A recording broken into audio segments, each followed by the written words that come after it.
આજે છે ને તમારા માટે વેસ્ટર્ન કલેક્શન, એ પણ 3 કલર ઓપ્શનની સાથે જોઈ શકો છો. મેડમે પહેરેલો પીસ પણ એક નંબર રહેવાનું છે અને નેકમાં છે ને વર્ક આપેલું છે, એ આખું હેન્ડવર્કનું અને ધાગાનું વર્ક રહેવાનું છે. પેટર્ન જોઈ શકો છો, એક નંબર રહેવાનો છે. આખું વેસ્ટર્ન આઉટફિટ છે અને એમાં છે ને 3 કલર આપેલા છે. બીજા 2 કલર પણ તમે જોઈ શકો છો. અત્યારના ટ્રેન્ડિંગ જે કલર આઉટફિટ આપેલા છે ને એ જ રહેવાના છે. હું તમને છે ને ઓપન કરીને પણ બતાવી દઉં છું.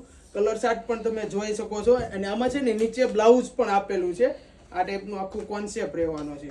આ ટાઈપનું સિમ્પલ બ્લાઉઝ અને નીચે છે ને પ્લાઝો આપેલો છે, મીડિયમ ફ્લેરનો પ્લાઝો આપેલો છે. આ ટાઈપનું કલેક્શન રહેવાનું છે અને જોઈ શકો છો તમે કલર કોમ્બિનેશન પણ એકદમ મસ્ત રહેવાના છે. અને જેમને પણ જે કલર પસંદ હોય એને ઓર્ડર કરવો હોય ને ઝડપથી સ્ક્રીનશોટ લઈને મોકલી આપો મારા વોટ્સઅપ નંબર ઉપર. આખા ભારતમાં ફ્રી શિપિંગ અને આમાં સાઇઝ પણ તમને બધી મળી જવાની છે, SML XL XXL સાઇઝ. તો ઝડપથી તમને જે કલર પસંદ હોય એનો ઓર્ડર કરાવી દેજો. લિમિટેડ સ્ટોક રહેવાનો છે. બાકી ડેઈલી નવું કલેક્શન જોવા માટે અમારી ઇન્સ્ટાગ્રામ આઈડીને ફોલો કરી નાખો. Thank you.